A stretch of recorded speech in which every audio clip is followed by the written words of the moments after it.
Engkau adalah Bapa di atas segala Bapa. Kau yang bertahta di atas pujian umat-Nya. Terima kasih Bapa.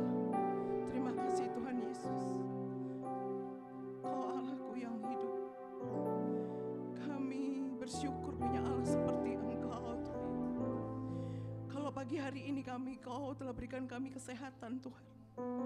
Kami boleh bersama-sama beribadah, memuji, menyembah, menaikkan pujian sembahan ini kepadamu Tuhan. Karena kami tahu Tuhan, Engkau senang kami puji-puji, kami sembah Tuhan. Tuhan, terima kasih buat hari yang Kau beri ini Tuhan. Biarlah kami bawa hati kami Tuhan. Bawa hati kami untuk mempersiapkan mendengarkan firman-Mu Tuhan. Sehingga firman-Mu itu yang akan menjadi pelita bagi kami. Terang di jalan-jalan kami Tuhan. Sehingga kami setiap saat Tuhan di dalam masalah, dalam persoalan, di dalam segala apa yang menjadi kekhawatiran kami, ketakutan kami, Engkau Tuhan Allah kami yang hidup yang akan menopang kami. Yang sakit Tuhan Kau sembuhkan, yang beban berat Tuhan Engkau lepaskan Tuhan dari beban itu. Yang letih lesu Tuhan, Engkau yang akan memberi kekuatan, kemampuan yang baru Tuhan. Terima kasih Tuhan. Pagi ini juga kami menyerahkan seluruh yang bertugas di dalam pelayanan ini Tuhan. Baik yang ambil bagian di dalam WL Singer, pemain musik, begitu juga multimedia dan juga Aser. Tuhan, Engkau memberkati mereka Tuhan. Berkat daripada-Mu Tuhan Kau curahkan. Saat ini di dalam pelayanan ini pagi hari ini Tuhan, Engkau mempersiapkan mereka, hati mereka. Biarlah hati mereka yang Dia berikan Tuhan. Sehingga mereka boleh fokus di dalam pelayanan ini. Sehingga pujian penyembahan ini menjadi dupa yang harum yang berkenan pada-Mu Tuhan. Terima kasih Tuhan, juga bagi jemaat-Mu Tuhan saat ini. Biarlah membuka hati kami, bersuka cita, euforia, menyambut pagi hari ini. Ibadah pagi ini dari awal pertengahan hingga akhir di dalam tangan-Mu Tuhan. Dalam nama Tuhan Yesus kami mengucap syukur. Haleluya, amin. Amin. Sekali lagi, shalom saudara-saudara. Bagaimana kabarnya hari ini? Luar biasa ya. Saudara boleh kasih tos kanan kiri depan belakangnya minimal 5, katakan Tuhan Yesus baik.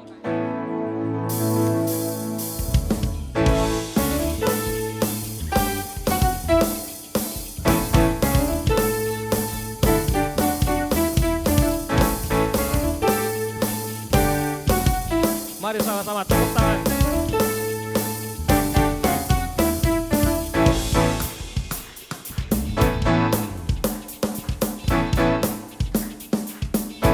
Katakan, langit dan bumi pujilah Tuhan, sebab Dia ciptakan semuanya. Keagungannya mengatasi langit bumi, sembah sujud di hadapannya.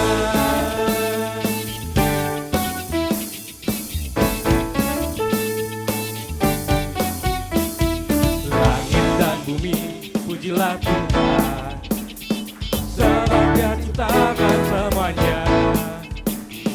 Keagungannya mengatasi langit bumi, sembah sujud di hadapannya.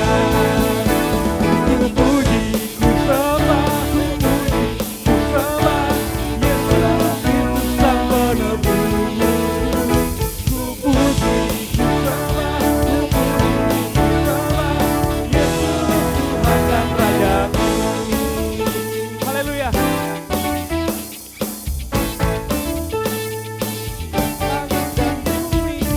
Langit dan bumi, pujilah Tuhan, sebab Dia ciptakan semuanya. Sama-sama katakan.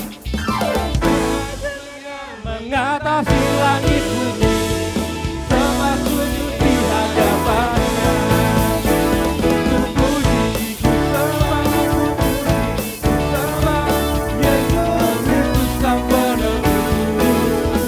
Ku puji, ku sembah, ku puji, ku sembah Yesus Tuhan dan Rajaku. Ku puji, ku sembah,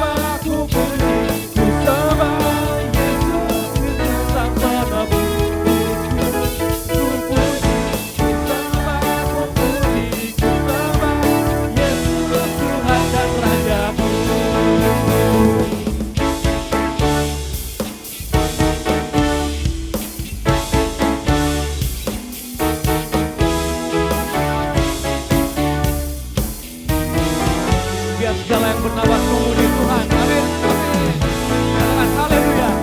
Haleluya. Amin. Haleluya.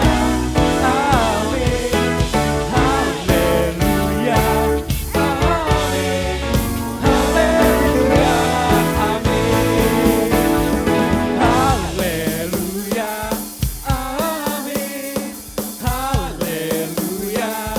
Amin. Haleluya.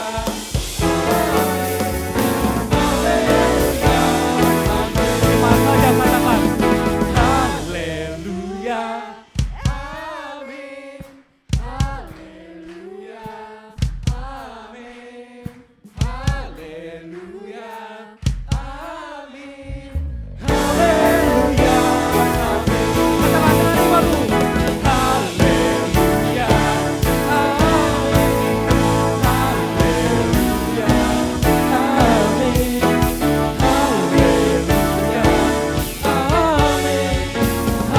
Haleluya.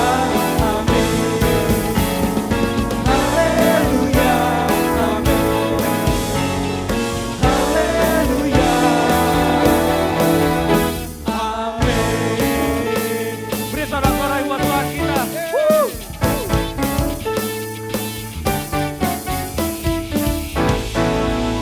Beri sorak-sorai.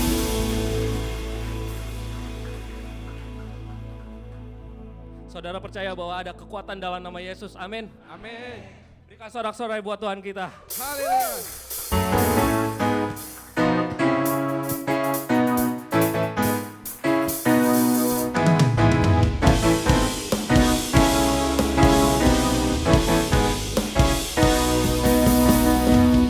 Hanya bersamamu Tuhan, kekuatan dan keyakinanku.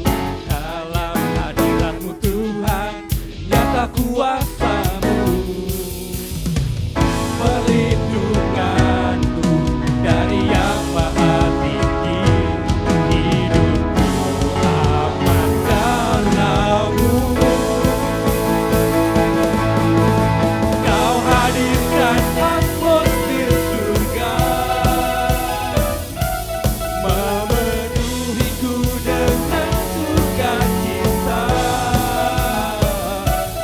Hanya dekatmu Tuhan, ku rasakan atmosfer surga. Beri tepuk tangan yang meriah. Katakan dengan imanmu.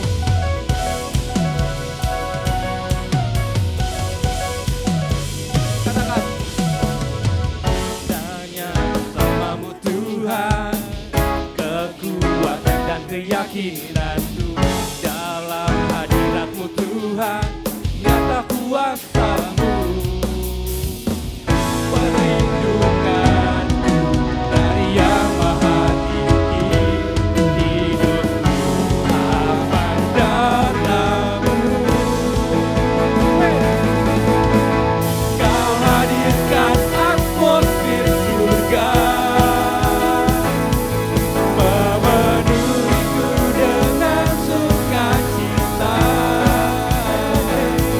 Hanya dekatmu Tuhan, ku rasakan atmosfer surga.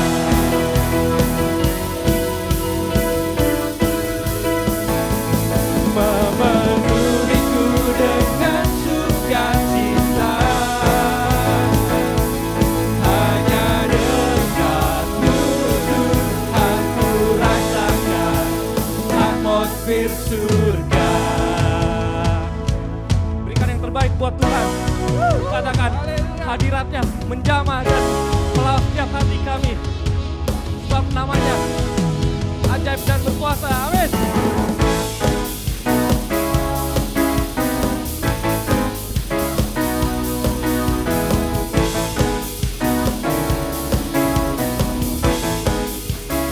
Katakan.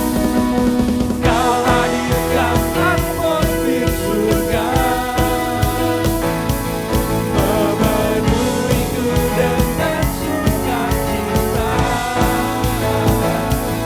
Hanya dekatmu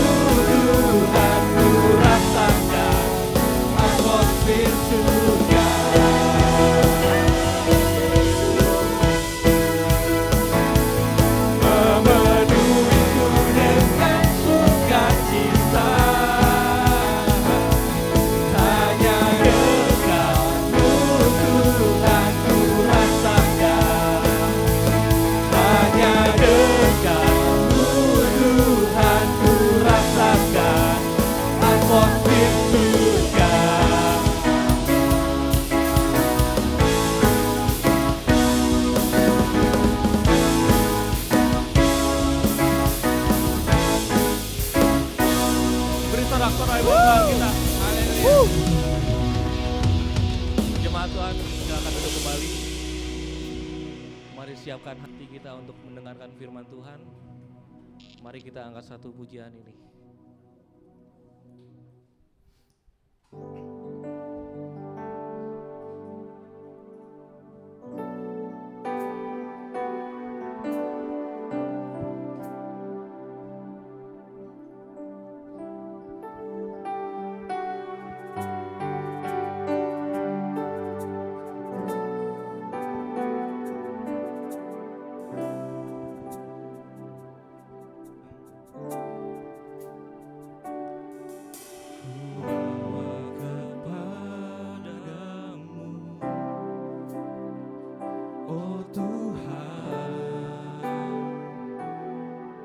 Persembahanku ini,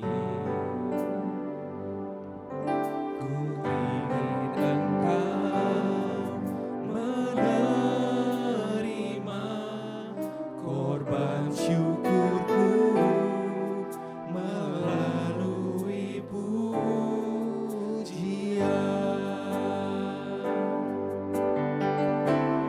Takkan pernah ku bawa selain yang terbaik, yang harum dan sejati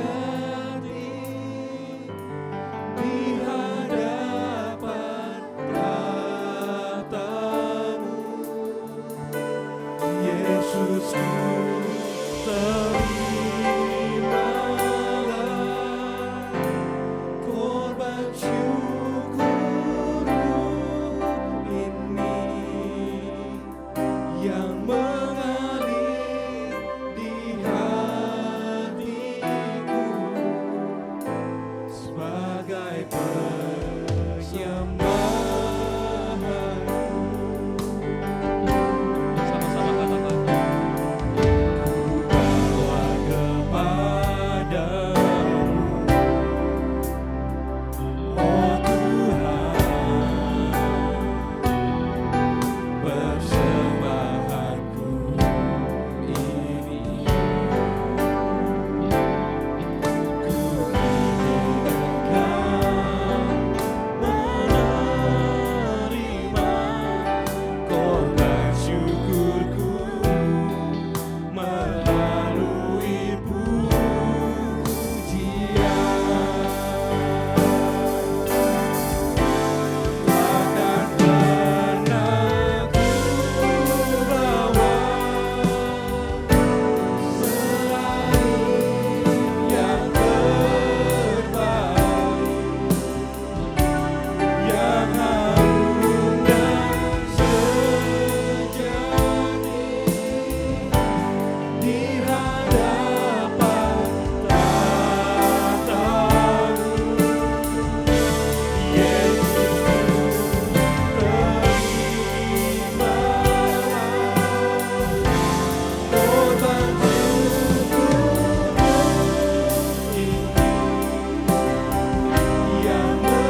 kehidupan kami.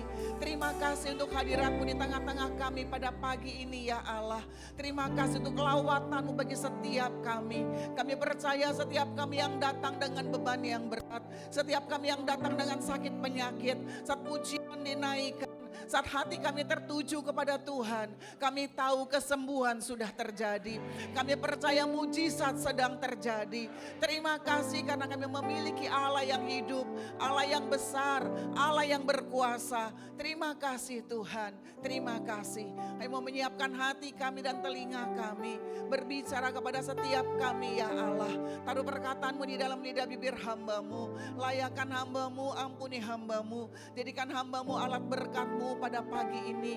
Sampaikan apa yang ada di dalam hati-Mu. Buat kami untuk mengerti, mampukan kami untuk melakukan kebenaran-Mu. Di dalam nama Tuhan Yesus Kristus kami sudah berdoa. Haleluya. Amin. Amin. Puji Tuhan. Shalom. Selamat pagi jemaat yang dikasihi oleh Tuhan Yesus. Kita bersyukur karena kita tahu kita boleh ada di sini. Semua karena anugerah. Amin. Karena itu pada pagi ini kita mau belajar sama-sama tentang satu tema yang bernama kasih karunia. Saudaraku, banyak orang Kristen ngerti tentang anugerah dan kasih karunia, tetapi sayang sekali menganggap kasih karunia ini sebagai sesuatu yang murahan. Tapi pada pagi ini kita mau belajar sama-sama. Pertama kita akan buka firman Tuhan di dalam kitab Roma pasal yang ke-6. Roma pasal yang ke-6. Di dalam ayat 1 dan ayat yang kedua. Roma pasal 6 ayat 1 dan ayat yang kedua. Kita akan baca sama-sama ayat ini. Roma 6 ayat 1 dan ayat yang kedua ya. 2, 3. Jika demikian, apakah yang hendak kita katakan? Bolehkah kita bertekun dalam dosa supaya semakin bertambah kasih karunia itu? Sekali-kali tidak. Bukankah kita telah mati bagi dosa? Bagaimanakah kita masih dapat hidup di dalamnya? Saudaraku, perempuan itu tahu bahwa hari ini mungkin merupakan hari terakhir bagi dia. Memang pekerjaannya bukan pekerjaan yang terpuji, dia seorang pelacur di kotanya. Dan hari itu, entah bagaimana caranya, tiba-tiba ahli-ahli Taurat, orang Farisi menjumpai dia saat dia sedang berzina. Kemudian perempuan itu diseret, dibawa keluar dan dihadapkan ke seorang laki-laki yang dia tahu namanya Yesus. Saudara, dan bagi perempuan itu dia sudah tahu apa yang akan menimpanya. Karena menurut hukum Musa, kalau perempuan ketahuan berzina, maka dia akan dilempar batu sampai mati dan itu sah pada zaman itu. Sehingga pada waktu dia diseret keluar, dia tahu kemungkinan besok dia gak akan lihat matahari lagi. Dan di hadapan laki-laki yang bernama Yesus itu dia berdiri. Dia menundukkan kepalanya. Dia gak berani melihat ke kanan dan ke kiri. Dan dia dengar ahli Taurat orang Farisi. Orang-orang yang menyeret dia. Yang mulai menuding dia. Memperlakukan dia dengan kasar. Berkata kepada laki-laki yang berdiri di hadapannya itu. Berkata begini, Guru, perempuan ini kedapatan berzina. Apa yang harus engkau lakukan? Bukankah menurut hukum Musa dia harus dirajam batu sampai mati? Saudaraku, dan perempuan itu tahu masa-masa hidupnya sebentar lagi akan berakhir. Saudara, gak ada jalan keluar, gak ada pengampunan di situ. Saudaraku, kemudian semua sunyi senyap, menunggu apa yang dikatakan oleh pribadi yang bernama Yesus itu. Kemudian tiba-tiba Yesus berbicara, suaranya begitu lembut di dengar telinga perempuan itu. Dan Yesus berkata begini kepada semua orang yang sedang menuduh dia. Yesus hanya berkata begini, barang siapa yang tidak berdosa, biarlah dia yang pertama kali mengambil batu dan melempari perempuan ini. Saudaraku, dan keadaan di sana tiba-tiba menjadi sunyi senyap. Dan perempuan ini mulai mendengar, dia bukan menerima hempasan batu pertama dilanjutkan dengan yang berikutnya. Tapi dia mulai mendengar langkah kaki yang menjauh, sehingga kondisi sekitarnya akhirnya sunyi sepi. Setelah semuanya itu dia masih tetap berdiri di situ. Dia nggak tahu dia harus berbuat apa. Dan laki-laki yang ada di depannya berkata begini, perempuan, di mana semua laki-laki yang menuduh engkau? Tidak adakah di antara mereka yang melemparkan batu kepadamu? Dan perempuan itu berkata, tidak ada Tuhan. Kemudian Yesus berkata, aku pun tidak. Pergilah, dan jangan berbuat dosa lagi. Saudara, bagi perempuan itu, dia mulai mengerti apa yang namanya kasih karunia. Dia mulai mengerti yang harusnya dia dihukum mati. Harusnya dia saat itu juga binasa. Tetapi Yesus memberikan kasih karunia, kebebasan. Bukankah saudara dan saya 11-12 dengan perempuan ini? Karena Alkitab sendiri berkata, enggak ada satupun yang benar. Semua manusia sudah berdosa dan sudah kehilangan kemuliaan Allah. Dan kita juga tahu upah dosa adalah maut, upah dosa adalah hukuman kekal. Enggak ada satupun yang bisa menghindari hukuman dosa itu, betul apa enggak? Dan hari ini kita dihadapkan kepada kenyataan seperti ini. Kita dihadapkan bahwa sesungguhnya harusnya kita seperti perempuan itu sedang menuju kepada satu tempat yang namanya neraka, yang namanya penghukuman, yang namanya tidak ada masa depan dan jalan keluar. Dan hari ini kita mendengar Roma pasal yang ke-6 berkata demikian. Sebab jika demikian apa yang akan kita katakan? Bolehkah kita bertekuni dalam dosa setelah Yesus memerdekakan kita daripada dosa? Bukankah di dalam Efesus pasal yang pertama, Efesus pasal yang ke-2 di dalam bentar saya lihat. Efesus pasal yang pertama,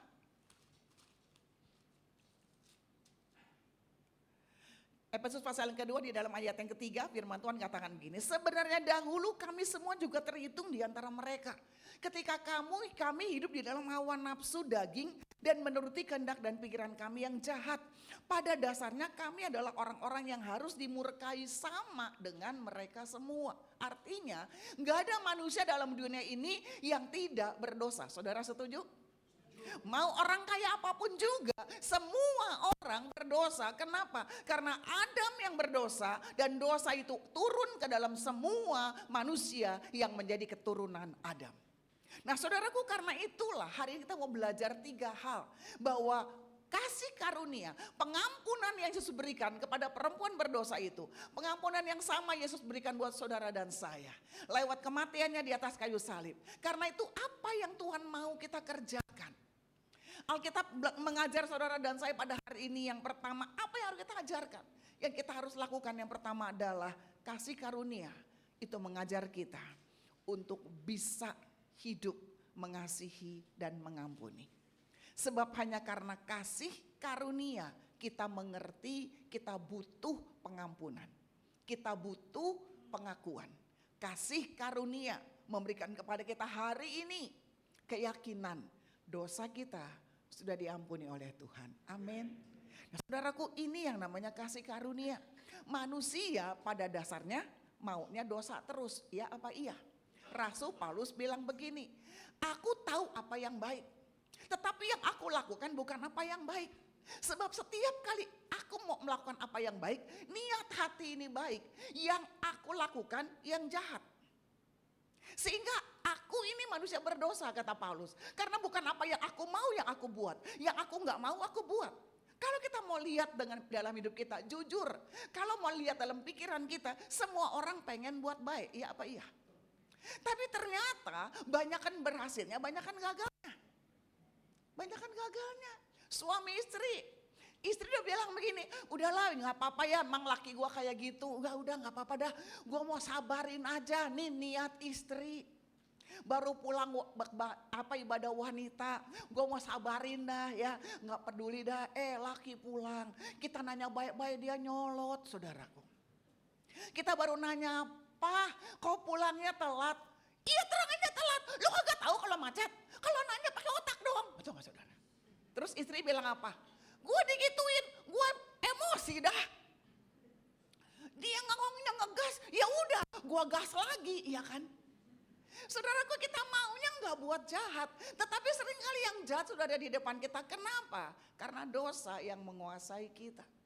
Tetapi kita bersyukur kepada Tuhan bahwa di dalam Yesus kita memiliki pengampunan dan kemampuan. Manusia nggak bisa mengampuni dengan kekuatannya sendiri. Tetapi Allah memampukan kita untuk bisa mengampuni. Betul apa enggak? Karena daging kita itu selalu menuntut baik harus balas dengan baik, jahat harus balas dengan jahat. Makanya Bapak Ibu ingat pelajaran budi pekerti dulu di sekolah itu diajarin. Enggak pernah sekolah ngajarin bagaimana kita belajar berbuat jahat, itu enggak pernah. Orang bisa dengan sendirinya berbuat jahat, betul apa enggak? Dari kecil, bayi itu udah diajarin bagaimana berbuat baik, gimana harus memberi, gimana harus ayo hak dong, ayo peluk dong, ayo bilang thank you, kan diajarin. Tapi ngambek diajarin enggak? Ini di sini ada Bapak, anak masih umur berapa ya Pak? 2 tahun ya Pak ya. Pernah ngambek enggak anak Pak? Pernah ya Pak? Waktu anak ngambek itu diajarin enggak sama mamanya? Enggak pernah, betul. Dia bisa ngambek sendiri, dia bisa marah sendiri. Kenapa? Natur manusia berdosa. Tetapi kita tahu satu hal, kasih karunia mengajarkan kita bahwa dosa itu sudah ditebus oleh darah Kristus. Memampukan kita hidup di dalam kasih karunia. Kalau kita diampuni, enggak mungkin kita ngampunin orang lain. Satu hari Petrus datang sama Yesus dan bilang begini, Guru, kalau orang salah sama kita ya, kita mesti ngampunin berapa kali sih? 7 kali. Menurut Petrus 7 kali itu banyak.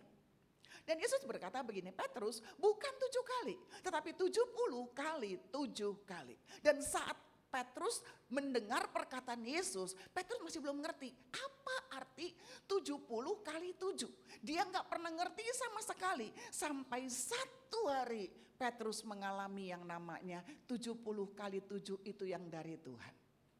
Satu kali, orang yang dia sayang, guru yang dia hormati, di depan matanya ditangkap oleh perwira-perwira Romawi.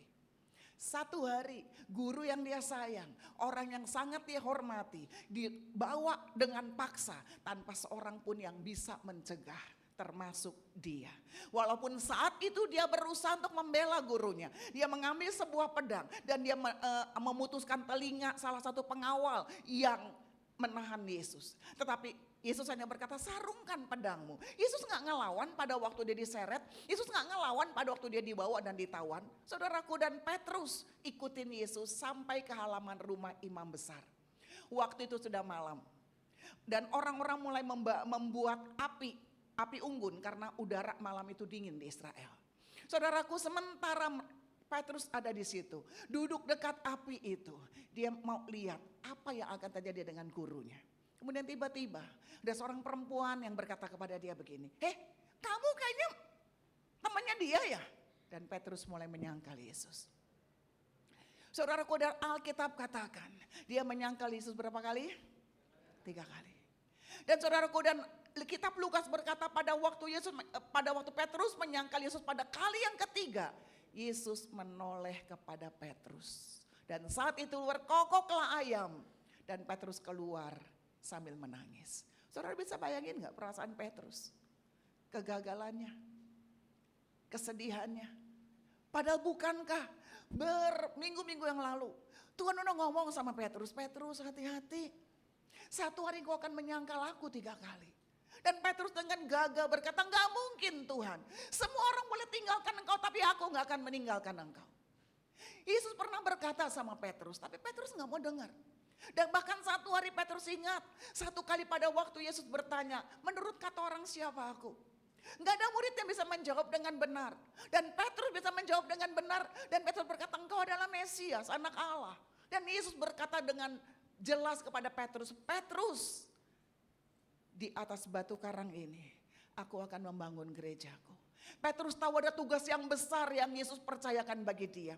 Petrus mengerti ada satu tanggung jawab yang besar yang Tuhan percayakan bagi dia. Tapi hari ini dia gak bisa berbuat apa-apa.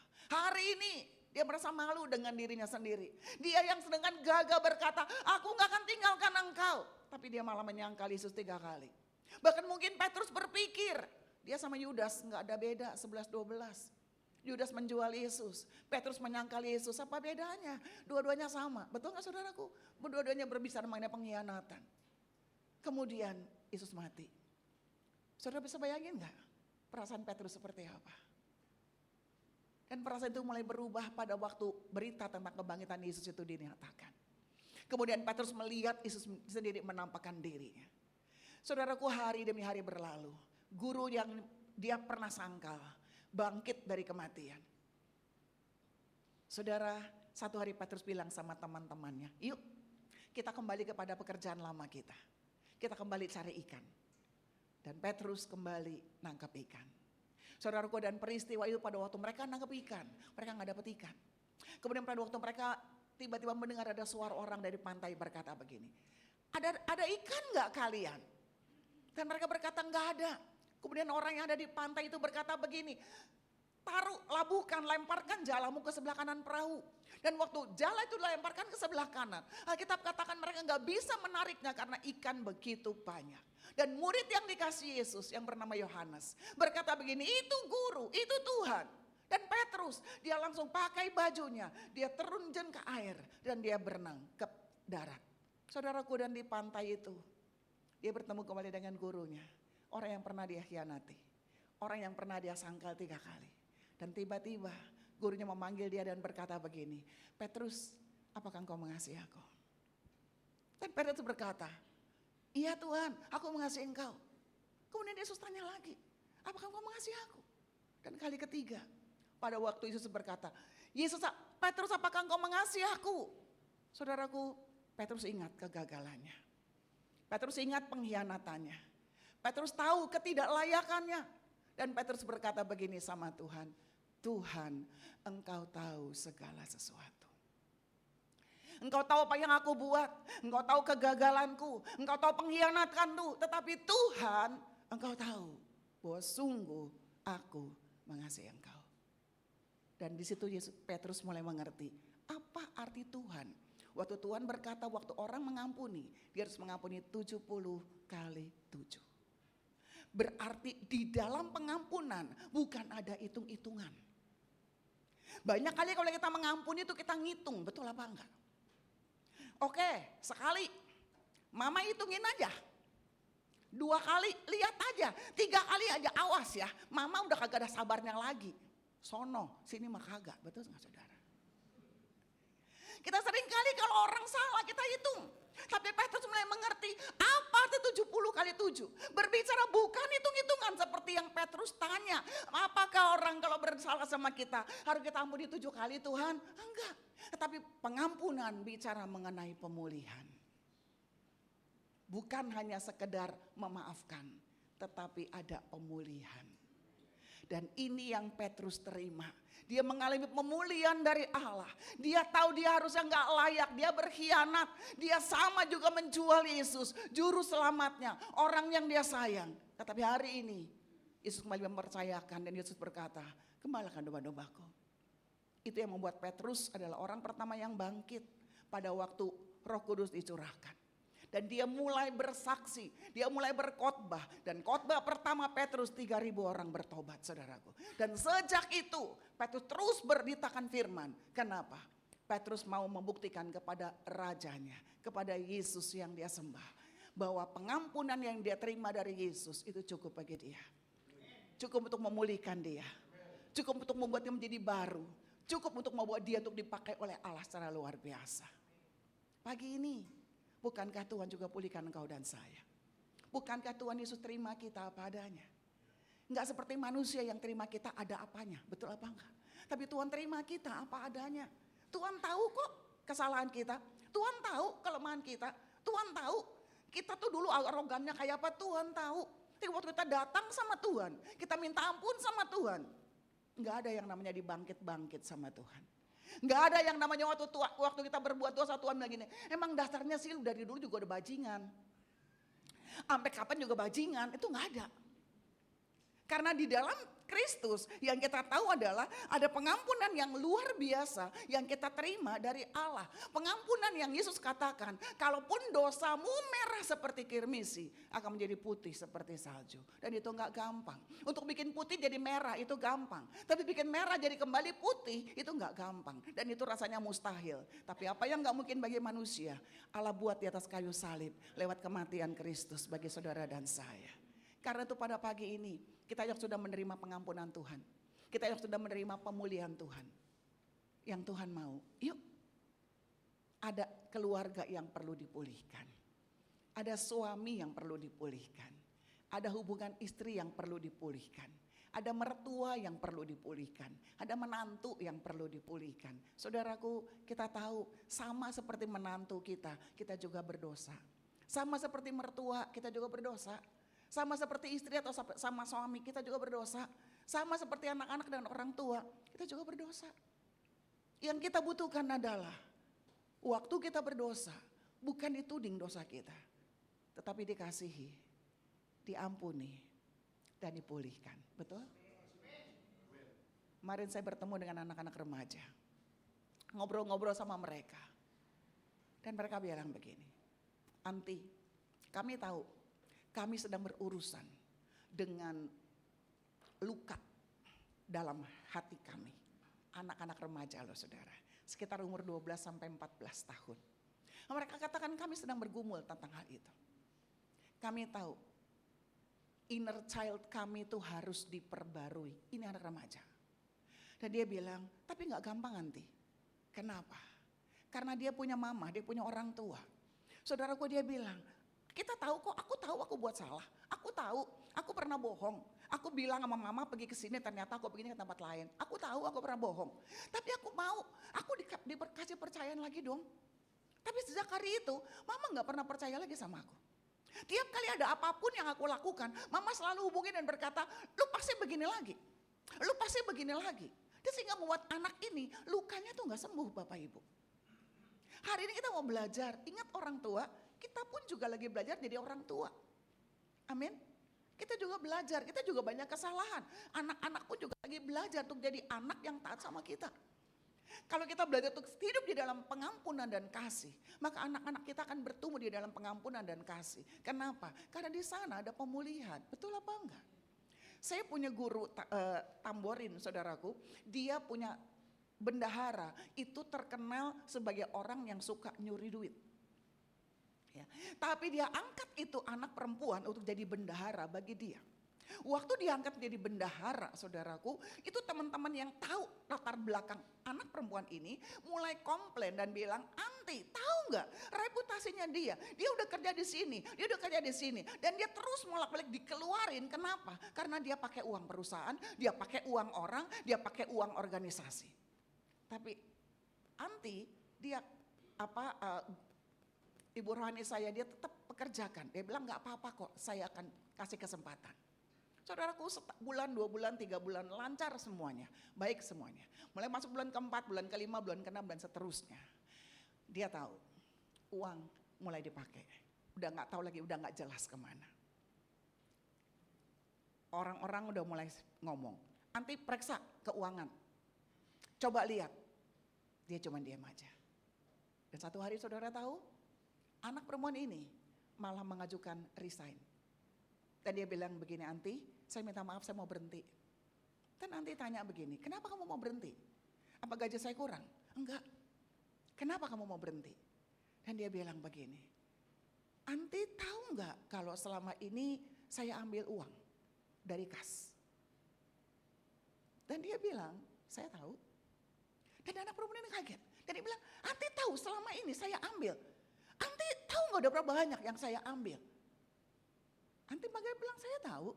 "Terus kenapa Anti nggak panggil saya? Kenapa saya nggak dipecat? Makanya saya mau mengundurkan diri, Anti, saya ngerasa saya nggak pantas." Dan Anti bilang apa? "Saya tahu kenapa saya nggak memecat kamu. Yang pertama, karena saya selalu berpikir ini uang Tuhan. Kalau kamu pakai, mungkin kamu butuh. Yang kedua, siapa saya? Kalau Tuhan aja bisa terima kamu, kenapa saya nggak bisa terima kamu?" Bapak Ibu, dan itu cukup bagi dia. Dia alami dan dia mulai mengerti apa artinya kasih karunia. Hari ini dia udah berhenti jadi bendahara pegang uang di organisasinya tim tari ini. Tapi dia sekarang menjadi orang kepercayaan sebuah bank paling besar di Malaysia. Orang kepercayaan di dalam hal keuangan. Kenapa? Karena dia berkata, karena pada waktu saya bolak-balik jatuh dalam dosa, pada waktu saya tanda kutip sebagai bajingan, ada seorang yang mengajarkan saya apa arti kasih karunia, pengampunan dan pemulihan. Jadi pagi ini kita udah menerima pengampunan daripada Tuhan. Yuk kita belajar untuk hidup di dalam pengampunan. Amin ya. Nggak usah ungkit-ungkit orang buat salah, biarin. Anak buat salah, masih ada kesempatan. Istri suami buat salah, dia masih ada perbaikan kok. Asal ada kesempatan bagi kita. Kalau kita tahu kita sudah menerima kasih karunia Allah, kita mau belajar. hidup di dalam kasih karunia, di dalam pengampunan, di dalam pemulihan. Seperti Tuhan sudah ampuni kita, udah pulihkan hidup kita. Amin. Ya, itu yang pertama. Yang kedua, saudaraku, kasih karunia itu mengubah hidup kita. Cuma hanya karena kasih karunia kita bisa berubah. Titus pasal yang kedua, ayat 11 sampai dengan ayat yang ke-14. Titus pasal yang kedua, ayat 11 sampai ayat yang ke-14. Saya baca ayat 11, saudara ayat 12 gantian sampai ayat yang ke-14 ya. Titus pasal yang kedua. Karena kasih karunia Allah yang menyelamatkan semua manusia sudah nyata. Ayat 12, oke saya akan bacakan aja ya. Ia mendidik kita supaya kita meninggalkan kefasikan dan keinginan-keinginan duniawi. Dan supaya kita hidup bijaksana, adil dan beribadah di dalam dunia sekarang ini. Dengan menantikan penggenapan pengharapan kita yang penuh bahagia dan penyataan kemuliaan Allah yang maha besar dan juru selamat kita Yesus Kristus yang telah menyerahkan dirinya bagi kita untuk membebaskan kita dari segala kejahatan dan untuk menguduskan bagi dirinya suatu umat kepunyaannya sendiri yang rajin berbuat baik. Saudaraku, firman Tuhan katakan dengan jelas di dalam ayat yang ke-12 menurut terjemahan bahasa Indonesia masa kini. Ayat itu berkata begini, rahmat Allah itu mendidik kita supaya tidak lagi hidup berlawanan dengan kehendak Allah. Hanya kasih karunia yang bekerja dalam hidup kita, yang memampukan kita untuk hidup tidak berlawanan dengan kehendak Allah. Amin. Artinya begini, gak ada orang yang bisa mengubah dirinya sendiri kecuali Allah yang mengubah kita. Betul apa enggak? Makanya dengar anak muda. Anak muda itu kalau jatuh cinta tuh 3B, buta, budak, bego. Betul apa kagak ya kan ya nih anak muda ya. Buta nggak bisa lihat tuh masa depan ya. Pokoknya yang penting dia ganteng, dia cakep, dia kayak cowok Korea. Wah pokoknya dia segala-galanya tuh buta ya. Dia budak saudaraku. Walaupun istri apa orang tua kita bilang, udahlah sama dia tuh nggak ada masa depan. Pemabokan begitu ya. Orang kayak begitu. Lu bilang keren, kita bilang menjelek banget ya. Udahlah ya. Udah mendingan pisahin aja. Kamu lulusannya apa? Dia SD aja kagak lulus, betul apa kagak ya kan ya?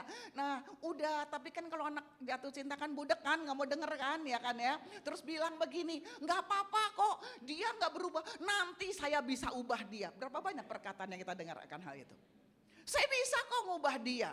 Saudaraku, makanya anak yang jatuh cinta tuh budak. Bego, betul ya bego ya, ya. Karena orang kalau jatuh cinta itu punya moto begini, kalau cinta sudah bersemi, tali sepatu rasa supermi, betul nggak ya? Kan cuma orang bodoh yang nggak bisa bedain tali sepatu dengan supermi. Nah saudara ya, hari ini kita mau belajar begini. Ada banyak kali kita berpikir kita bisa berubah. Saya punya teman satu, pacarnya itu narkoba saudara. Nah pacaran sama dia, kondisinya makin baik. Dia udah nggak mabok lagi, udah nggak nyuntik lagi, udah nggak segala macam. Orang tuanya itu setuju banget, apalagi orang tua yang laki-laki. Karena merasa ini pacaran sama perempuan ini kok baik ya. Jadi ke gereja, jadi kebaktian, saudaraku ya. Nah kemudian akhirnya mereka menikah. Waktu mereka menikah, saudaraku, kondisi keadaannya maksudnya oke-oke aja lah. Mereka menikah. Kemudian setahun, 2 tahun, 5 tahun menikah. Akhirnya yang istri ini mulai melihat ternyata suaminya balik lagi kepada kebiasaan lamanya. Narkoba lagi, selingkuh lagi, dan bolak-balik masuk pusat rehabilitasi, keluar narkoba lagi, ya masuk penjara lagi, dan dia nggak tahan. Sayang, hari ini mereka udah bercerai. Punya 2 anak perempuan. Waktu ketemu sama saya ngobrol, dia bilang gini, iya Ci, dulu saya pikir saya menikah sama dia, saya bisa ngubah dia. Ternyata nggak bisa tuh. Saya udah coba loh Ci, sampai anak-anak remaja, sampai udah 12 sampai anak-anak udah umur 15 tahun. Tetap gak bisa. Saya udah capek Ci, keluar masuk penjara, gak ada kerjaan.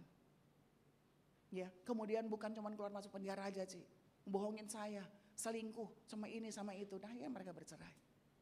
Bapak Ibu hari ini kita mau belajar, siapa kita yang bisa ngubah orang lain? Gak ada. Istri kita gak bakalan bisa ngubah suami. Suami kita juga gak bakalan bisa ngubah istri. Cuman kasih karunia Allah yang bisa mengubah, betul apa enggak? Hanya Tuhan Yesus yang bisa mengubah. Maka itulah firman Tuhan katakan di dalam ayat yang ke-14. Dari firman Allah yang hidup dari Titus 2 ayat yang ke-14 saya bacakan dari terjemahan firman Allah yang hidup. Ia mati untuk menanggung hukuman Allah atas dosa kita. Dengan demikian ia dapat menyelamatkan kita dari kejatuhan dalam dosa yang terus dan tidak menjadikan kita umatnya sendiri dengan hati yang disucikan dan kegairahan untuk berbuat baik terhadap orang lain.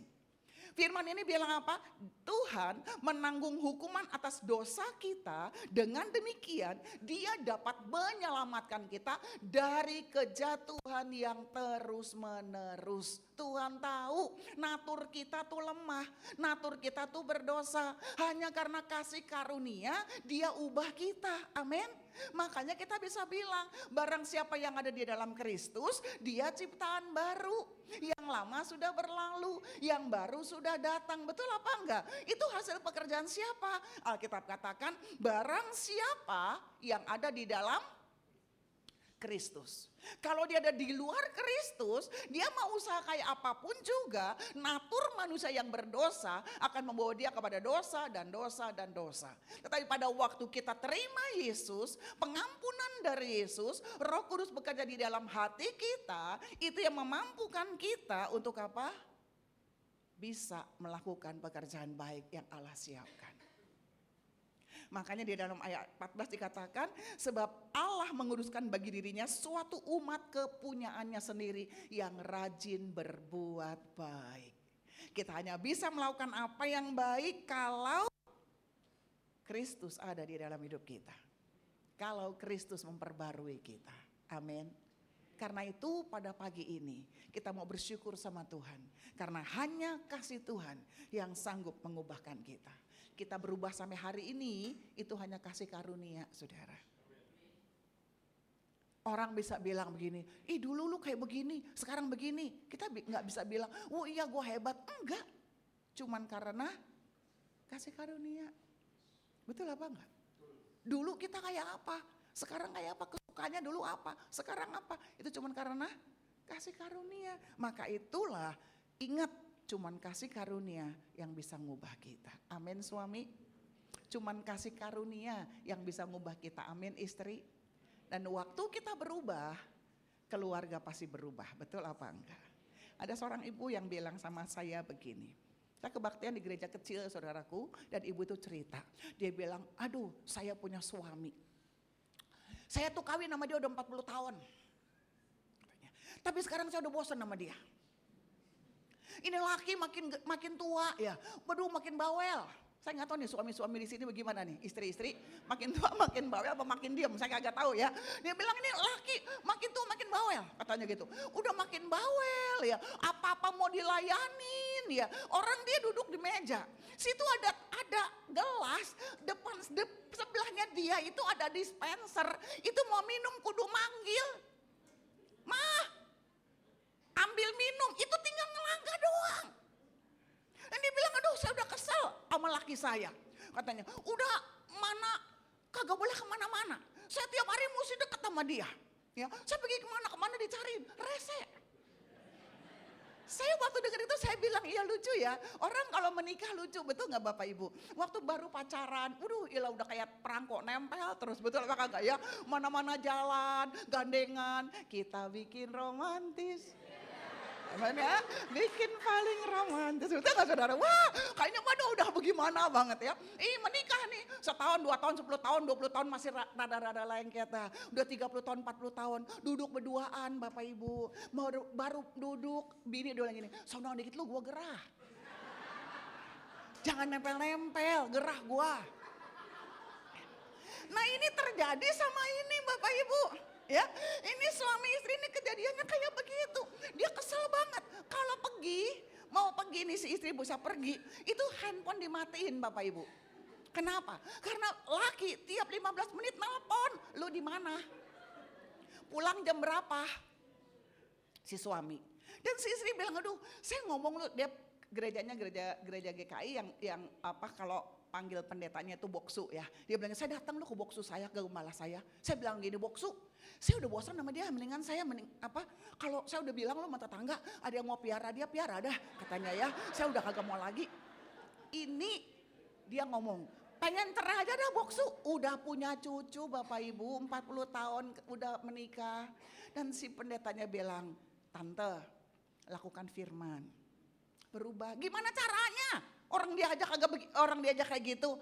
Mau gak? Caranya gampang. Bikin dulu uji coba 3 bulan. Ya. Tiap pagi bangun tidur, cium pipinya. Terus bilang begini, I love you Pa.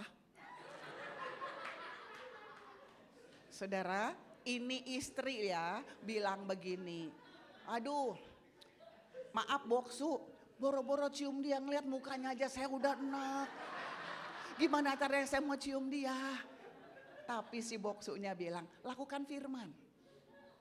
Bapak Ibu, dia lakukan tiap hari. Bangun tidur pagi-pagi, suami masih tidur ya, dia cium, dia bilang gini, I love you Pa, terus dia jalan. Nah laki mulai pertama bingung, gue mimpi apa, pagi-pagi bangun gue dicium sama istri gue, betul apa kagak? 3 bulan saudaraku berjalan, dan dia lakukan itu tiap hari, dari terpaksa sampai akhirnya dia suka rela lakukannya. Akhirnya tumbuh sukacita di dalam hatinya. Dia cuma bilang gini, saya mau lakukan firman Tuhan dalam hidup saya.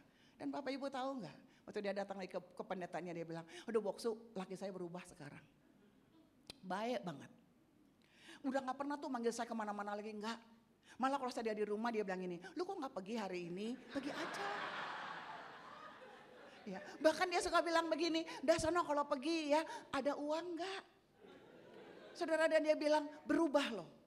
Semua orang pasti berubah kalau ada firman di dalamnya.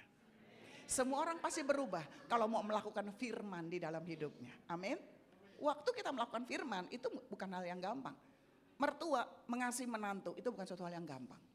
Menantu hormat sama mertua bukan suatu hal yang gampang. Mana saya ketemu dengan satu orang ibu, selama ini menantunya jahatnya luar biasa sama dia. Tinggal satu rumah gak ada hormatnya. Tinggal satu rumah sama dia, gak nganggep dia sebagai mertua, sebagai mama. Semua dia perlukan, mertua tuh udah kayak, maaf kata, udah kayak suster. Yang tahu setrika baju, yang tahu nyuci baju, yang tahu beresin rumah. Saudaraku, pada ini rumah mertua. Dan si mertua punya pilihan. Tetap tinggal dalam sakit hati atau dia belajar untuk mengampuni. Dan yang dilakukan yang kedua, dia belajar untuk mengampuni, dia belajar untuk memberkati, dia belajar untuk mengasihi. Kemarin ketemu sama saya, dia bilang, aduh puji Tuhan, mantu saya sekarang baik banget sama saya. Dia perhatiin saya, dia selalu tanya mama perlu apa, mama mau apa, dulu ditegur aja gak pernah. Saudaraku, firman gak pernah gagal. Kita bisa berubah karena kasih karunia. Dan itu hanya karena firman Allah yang bekerja dalam hidup kita. Percaya orang-orang sekeliling kita pun bisa berubah. Tunggu waktunya Allah. Yang Tuhan perlu, yang Tuhan mau, lakukan bagian kita. Karena waktu Tuhan menebus kita, firman Tuhan katakan, Dia menguduskan bagi dirinya suatu umat kepunyaannya yang rajin berbuat baik. Lakukan firman. Maka satu hari kita akan lihat ada perubahan. Sebab kita sendiri pun sudah diubah sama Tuhan. Amin. Dan yang terakhir, yang ketiga. Saudaraku, apa artinya kasih karunia?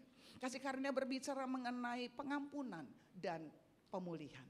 Kasih karunia memampukan kita juga untuk mengubah kehidupan kita. Dan kehidupan yang diubahkan pasti akan mengubahkan kehidupan orang lain. Dan yang terakhir, yang ketiga. Kasih karunia inilah yang membawa hidup kita, hubungan kita dekat dengan Allah. Kita buka di dalam Ibrani pasal yang keempat.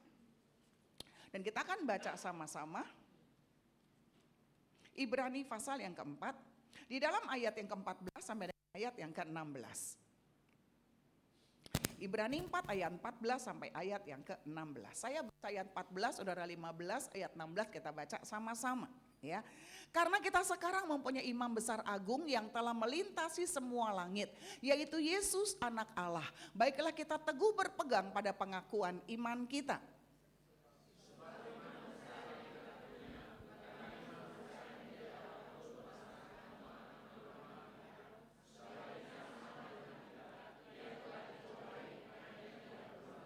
Sama-sama, sebab itu marilah kita dengan penuh keberanian menghampiri tahta kasih karunia supaya kita menerima rahmat dan menemukan kasih karunia untuk mendapat pertolongan kita pada waktunya. Saudaraku tahu waktu Bapak Gembala dengan Ibu Sulis, punya anak, kemudian anaknya temenan sama anaknya Pak Jokowi. Ya. Sering teman baik, misalnya nih ya si Kesang nih dari kecil tuh teman baik, suka main, sama-sama dari Jawa, suka main bareng.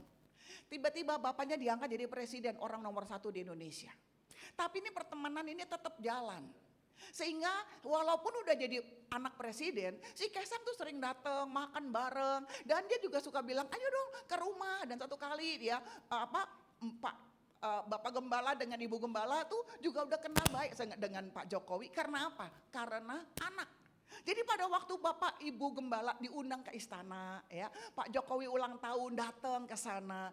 Pertanyaan saya adalah, bisa gabung dengan Pak Jokowi, bisa duduk semeja makan dengan Pak Jokowi, itu karena usahanya Bapak Ibu Gembala atau karena persahabatan anaknya dengan anak presiden? Persahabatan anaknya dengan anak presiden, betul apa enggak? Sekarang kita lihat hidup kita. Saudaraku, waktu manusia jatuh dalam dosa, manusia kehilangan kemuliaan Allah, betul? Artinya apa? Yang paling parah dari dosa adalah hubungan manusia dengan Allah terputus. Manusia nggak bisa lagi menghampiri Allah. Karena kekudusan Allah nggak mungkin membuat manusia bisa menghampiri Allah. Dan kecenderungan manusia pun tidak mau mencari Tuhan, itu kata Alkitab. Kemudian Allah mulai berbicara kepada manusia dan Allah memakai nabi-nabinya. Saudara ingat? Tuhan mulai memilih nabi-nabinya. Tuhan mulai memilih Harun. Tuhan memilih Musa. Tuhan mulai memilih nabi-nabi yang lain untuk berbicara atas nama Allah. Saudaraku, kemudian waktu Yesus datang ke dalam dunia, dia mendamaikan manusia dengan Allah. Karena itulah pada waktu Yesus ada di dalam dunia, waktu murid-muridnya berkata begini, ajarin aku kita berdoa dong. Maka Yesus mengajarkan dengan perkataan pembukaan, Bapa kami yang di surga. Bicara tentang apa? Hubungan. Bicara tentang apa? Kedekatan. Betul saudaraku ya? Dan waktu Yesus mati di atas kayu salib, darah Kristus itulah yang mendamaikan kita dengan Allah. Sehingga hari ini kita dapat menyembah Tuhan, dapat datang ke dalam hadiratnya Tuhan, itu bukan usahanya kita. Tetapi karena Yesus yang udah menjadi mediator antara kita dengan Allah. Saudara paham sampai hal ini? Sehingga kita bisa datang kepada Tuhan, bisa menyembah Tuhan itu karena pengorbanan Yesus. Karena karya Yesus di atas kayu salib. Nah saudaraku, waktu Tuhan lakukan itu semua mendamaikan kita supaya apa? Firman Tuhan bilang supaya kita bisa menghampiri tahta kasih karunia untuk menerima pertolongan kita pada waktunya. Sehingga pada waktu Yesus mati di atas kayu salib, pendamaian antara kita dengan Allah membawa kita menjadi anak-anaknya. Dan Roma pasal 8 berkata kalau kita anak maka kita adalah ahli waris. Roma 8 berkata kalau ahli waris artinya dia berhak menerima janji Allah. Janji apa yang Allah berikan pada anak-anaknya? Janji bahwa keselamatan ada di dalam Tuhan. Janji apa? Janji pengampunan dosa lewat darah Kristus. Janji apa? Janji sebagai anak kita berhak untuk menerima penyertaan Tuhan, pemeliharaan Tuhan, kebaikan-kebaikan Tuhan. Betul gak saudaraku? Dan Tuhan janji, dia gak pernah tinggalin kita kok. Betul? Kemarin di Sungai Yordan ada satu ibu yang bersaksi. Dia sakit, dia muntah-muntah, dia pikir kayak kena flu, kenapa dia muntah-muntah masuk rumah sakit. Saudaraku kondisinya makin lama bukan makin baik tapi makin buruk. Udah pikir kayaknya muntahnya udah selesai, kelihatannya makin baik, ternyata tubuh makin gak karu-karuan. Sampai pada akhirnya periksa darah dan trombositnya turun terus sampai terakhir trombositnya tinggal 5.000 saudaraku. Dan rupanya dia kena DBD shock. DBD shock itu bahaya ya, karena DBD shock itu biasanya tuh bisa langsung ke rumah bapak saudara ya kan ya. Nih DBD shock.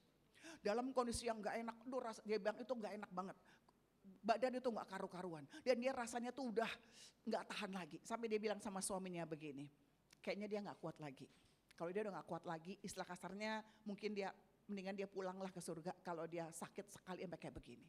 Saudaraku, sampai suaminya tuh jagain dia siang malam, ya, nggak lepasin dia siang malam, sampai marahin dia, kamu nggak boleh ngomong begitu, ya, pokoknya diiniin terus supaya dia penuh semangat untuk bisa melawan penyakit. Dan dia bilang, aduh rasanya udah nggak ini lagi. Dan dalam kondisi seperti itu dia berteriak sama Tuhan. Dan dia bilang, Tuhan ada di mana? Di mana Tuhan? Kenapa saya sakit kayak begini, di mana Tuhan? Tuhan sebetulnya dengar doa saya apa enggak sih? Di mana Tuhan? Karena kondisinya bukan makin baik tapi makin parah. Sampai dokter terus kontrol dia dan dokter bilang 3 hari itu gosok gigi aja nggak boleh, saudaraku. Karena kalau gosok gigi, kalau kena diabetes shock, gosok gigi kena gusi berdarah sedikit itu pendarahnya nggak bakalan berhenti. Digigit nyamuk, gatal, saudaraku, itu nggak boleh digaruk, cuman boleh ditepuk-tepuk doang. Karena kalau digaruk, luka itu darahnya nggak berhenti-berhenti, itu kalau kena diabetes shock. Saudaraku, dan itu dia bilang, dia tanya, Tuhan kau di mana? Kenapa aku kayaknya kayak begini sakit banget, udah nggak kuat lagi Tuhan. Kok sepertinya Tuhan tuh tinggalin. Saudaraku, kemudian perlahan kondisinya mulai membaik dan dia sehat. Waktu dia pulang ke rumah, tiba-tiba Tuhan bicara sama dia. Nah, aku ada di masa-masa tergelap dalam hidupmu, di masa-masa terbawah dalam hidupmu. Kemudian Tuhan mulai bukain. Berapa banyak orang yang besuk dia. Berapa banyak orang yang doain dia. Bahkan ada hamba Tuhan dari Afrika itu bisa telepon dia untuk doain dia. Dan dia bilang, di rumah saya 3 hari nangis. Saya dilawat sama Tuhan, saya nangis. Saya bilang, Tuhan ternyata di titik terendah saya, ternyata Tuhan ada. Ternyata Tuhan gak tinggalin. Ternyata janji Tuhan ya dan amin. Anak-anak Tuhan yang diperdamaikan lewat darah Kristus gak pernah ditinggalkan oleh Bapa.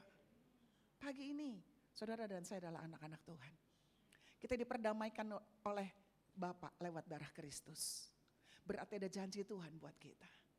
Masalah boleh datang, persoalan boleh datang. Ingat, kita gak pernah ditinggalkan Tuhan. Bahkan dalam titik terendah kita sekalipun, pada saat kita mulai mempertanyakan keberadaan Tuhan, kemahakuasaan Tuhan, kehadiran Tuhan, sebetulnya Dia ada di sana.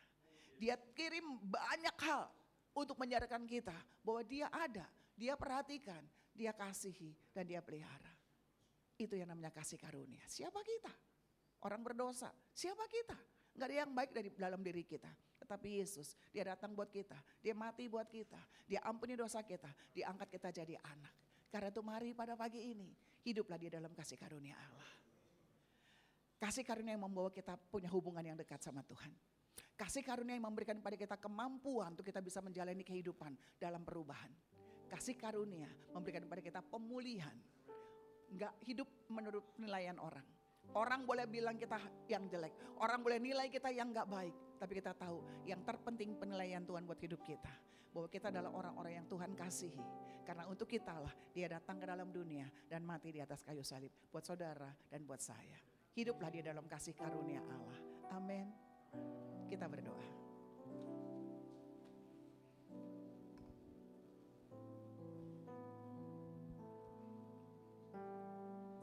Tidak ada kata terlalu terlambat kalau kita ada di dalam kasih karunia Tuhan.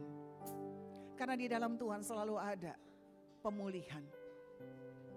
Di dalam Tuhan selalu ada pembaruan. Kita gak bisa tapi Tuhan bisa. Kita gak mampu tapi Tuhan sanggup. Karena tidak ada masalah yang lebih besar daripada dosa dalam dunia ini. Dan masalah dosa ini sudah diselesaikan oleh Yesus di atas kayu salib. Tidak ada ketakutan yang lebih besar daripada kematian. Dan kematian sudah ditaklukkan Kristus di dalam kubur yang kosong. Sehingga saudara dan saya hari ini, kita adalah anak-anak Tuhan yang menerima kasih karunia Allah. Hubungan kita dengan Bapa diperbaiki dan diperbarui di dalam Kristus. Sehingga hari ini kita sanggup dan kita dapat kapan saja untuk menghampiri takhta kasih karunia Allah. Untuk memperoleh pertolongan kita pada waktunya. Hari ini kita mengerti, kita tahu kita punya banyak kekurangan. Tetapi Tuhan, Dia mengampuni dan memulihkan. Sehingga kita dimampukan. Kita menghadapi suami yang penuh kekurangan. Kita menghadapi istri yang penuh kekurangan. Kita menghadapi karyawan, pegawai yang penuh kekurangan. Anak-anak, mertua, menantu juga banyak kekurangan. Tapi sebagaimana Kristus bisa memulihkan kita. Kasih karunia memampukan kita untuk hidup di dalam pemulihan dengan saudara-saudara kita. meteraikan firman-Mu di dalam hati kami Tuhan. Bersyukur untuk kasih karunia yang kami terima dari Allah. Bersyukur untuk pengampunan dan pemulihan yang kami terima dari Tuhan. Sekarang kami tahu kami berharga di mata Allah. Kami mulia dan Tuhan mengasihi kami. Kami tahu Tuhan, kami dikasihi bukan karena kami punya ini itu. Tapi kami dikasihi karena Tuhan mengasihi kami apa adanya. Terima kasih Tuhan.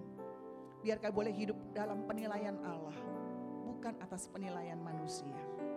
Dimanapun kami berada, apapun yang kami lakukan, walaupun kami mungkin bisa lagi jatuh dalam dosa, tapi kami tetap tahu kami berharga di mata Tuhan.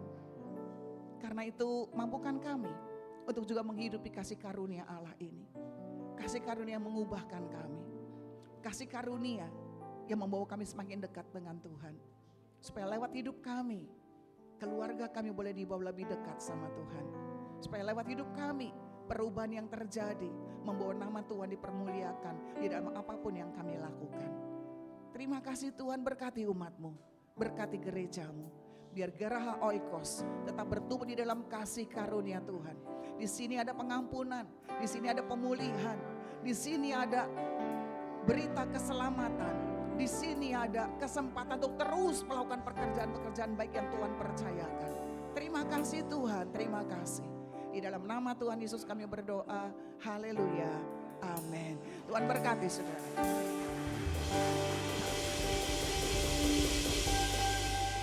Haleluya. Siapa yang terberkati oleh firman Tuhan boleh lambaikan tangannya. Puji Tuhan. Tiba saatnya kita untuk memberikan yang terbaik. Saya undang Ci Julia untuk doa persembahan.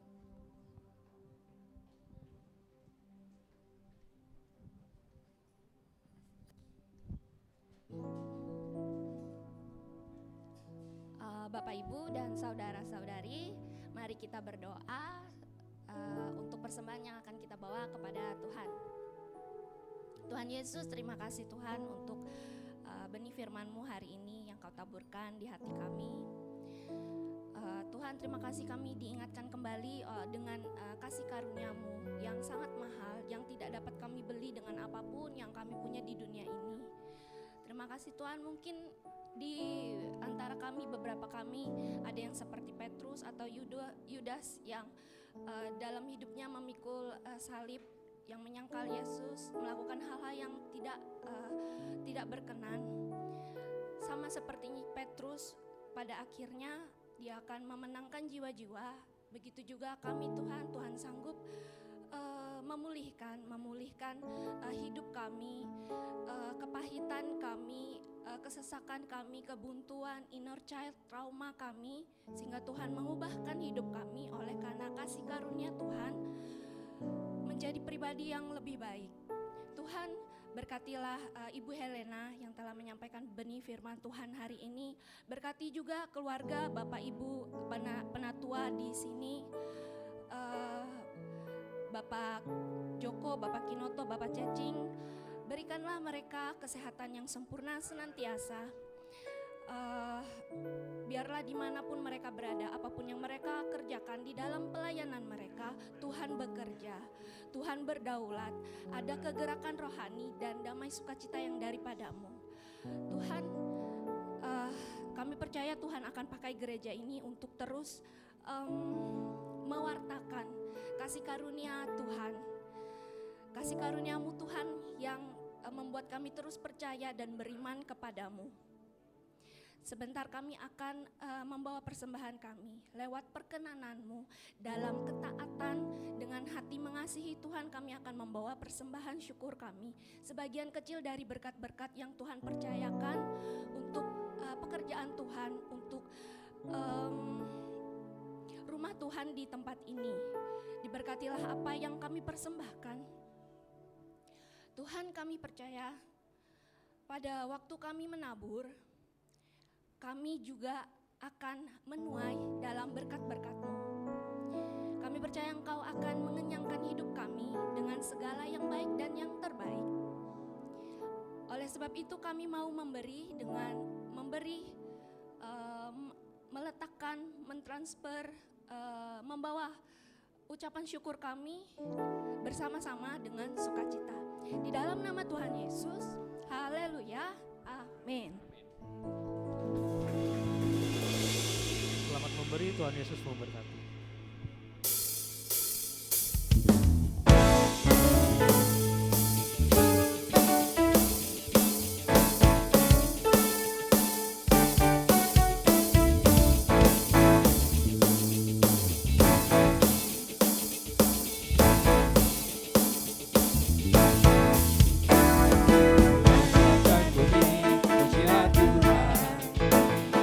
Selangnya kita dan semuanya,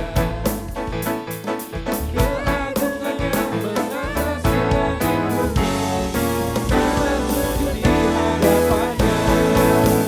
Puji, ku sembah, ku puji, ku sembah,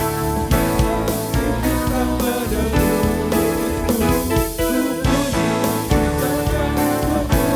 Ku puji, ku sembah, ku puji, ku sembah, Tuhan dan Rajaku. Haleluya, amin.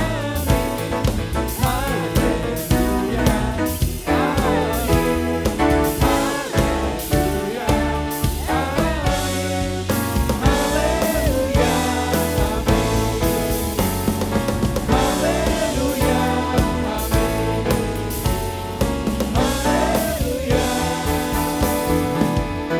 Haleluya, Ibadah sudah selesai. Apakah ada pengumuman? Tidak ada? Ada. Oke, ada pengumuman akan ada baptisan pada tanggal 25 Agustus. Dan kelas katekisasinya pada hari Minggu tanggal 4, 11, 18 Agustus 2024.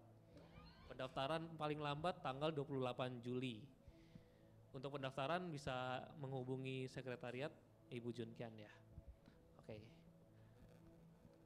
Oke, ibadah sudah selesai, saya undang hambanya.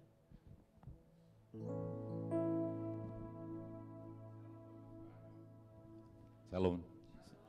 Iya. Hari ini kita diberkati Tuhan luar biasa ya Saudara ya. Terima kasih Bu Elena. Ada dua hal yang mau saya ulangi. Yang pertama, betapa Tuhan mengasihi kita diingatkan bahwa kita diampuni Tuhan Yesus. Dan yang pertama, Tuhan katakan gini, aku pun tidak menghukum engkau, jangan berbuat dosa lagi. Amin saudaraku ya. Itu nyambung dengan khotbah saya kemarin. Yang kedua saudaraku, ini enggak kalah penting. Yang kedua, itu tadi Bu Elena, soal trik cium pipi, itu benar manjur Bu. Kenapa? Saya alami, setiap malam Ibu Hukum ini cium pipi saya. Wih. Makanya saya semakin lengket gitu sama Bu Hukum gitu loh. Kan gini, selama ngajar itu kan tidurnya kan suka malam ya. Tidurnya suka malam, jam 12, jam 1. Tapi saya kadang jam 10, jam 9 udah tidur. Kadang-kadang Ibu Hukum masuk, saya pura-pura tidur, dia cium saya. Cep, weh, hati ini berbunga-bunga saudaraku. Dan kalau pagi, sebelum Bu Hukum ini berangkat kerja, saya yang ganti cium Bu Hukum. Sehingga apa yang terjadi? Di sini bunga-bunga cinta terus bermekaran, di sana juga bunga-bunga cinta bermekaran. Sehingga tahun ini 39 tahun pernikahan kami, bunga-bunga cinta kami tidak luntur, tidak layu, tapi makin bermekaran. Iya. Yeah. Semakin hari semakin pacaran. Terus tanya anak saya Sandy, kalau lagi jalan-jalan ke mall bareng-bareng anak cucu, tanpa sadar, tanpa sengaja, kadang-kadang begini aja, kadang-kadang begini. Oh benar loh, tanyain tuh anak saya. Itu bukan karena kita action atau apa, tapi itu natural. Kenapa? Itu tadi, bunga-bunga cinta semakin bermekaran. Amin Pak Alip? Iya, yang udah 40 tahun soalnya nih. Sini juga 40 tahun ada. Kalau kami bisa, Bapak Ibu Saudara yang sudah 30 tahun ke atas juga bisa. Amin. Ayo kita bangkit berdiri. Haleluya, Tuhan Yesus terima kasih untuk berkat firman pagi hari ini Tuhan. Engkau terus ingatkan kepada kami bahwa Engkau begitu mengasihi kami Tuhan. Engkau nyatakan kasih kami dengan menebus kami dan menguduskan kami dengan darah putramu sendiri Tuhan. Dan Engkau menghendaki supaya kami yang sudah dikuduskan, kami terus menjaga hidup kudus di hadapan-Mu Tuhan Yesus. Terima kasih Tuhan, oleh kasih karunia-Mu saja kami bisa hidup semakin hari semakin benar. Terima kasih untuk Roh Kudus-Mu yang telah Engkau berikan kepada kami Tuhan. Untuk itu kami berdoa untuk seluruh jemaat Tuhan di tempat ini. Beri kepekaan pada setiap kami, supaya ketika Roh Kudus mengingatkan kami, Roh Kudus menasihati kami peka dan kami mengikuti, kami mentaati pimpinan Roh Kudus. Sebab hanya orang-orang yang dipimpin oleh Roh Allah, mereka adalah anak-anak Allah. Kami mau menjadi anak-anak-Mu, terus sampai pada kesudahannya nanti Tuhan. Sampai pada akhirnya nanti Tuhan, Engkau terus lihat kami, Engkau terus menjadikan kami, dan Engkau terus menilai kami bahwa oh iya, ini adalah anak-anakku yang terus hidup di dalam pimpinan Roh Kudus. Terima kasih Bapak, berkati Ibu Helena, berkati pelayanannya dimanapun Kau pakai dia untuk menyemangati, membangkitkan kehidupan rohani setiap jemaat-Mu Tuhan. Terima kasih Bapak, sebentar kami akan akhiri ibadah kami dan kami akan makan bersama di luar sana Tuhan. Sucikan, kuduskan, berkati setiap makanan-makanan yang tersedia Tuhan. Berkati tangan-tangan yang menyediakannya, kecapeannya Engkau yang membayarnya Tuhan Yesus. Berkali-kali lipat dengan berkat-berkat dari surga. Terima kasih Tuhan, jemaat jadi kasih Tuhan, ibadah selesai.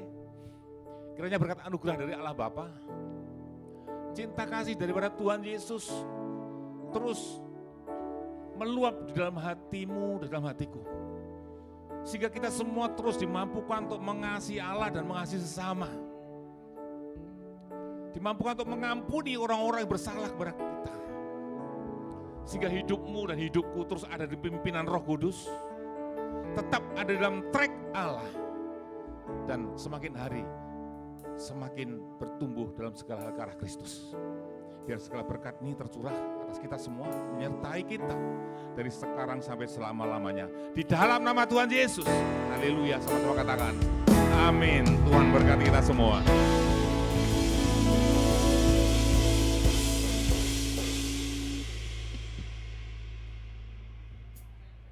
Selamat hari Minggu, Tuhan Yesus memberkati.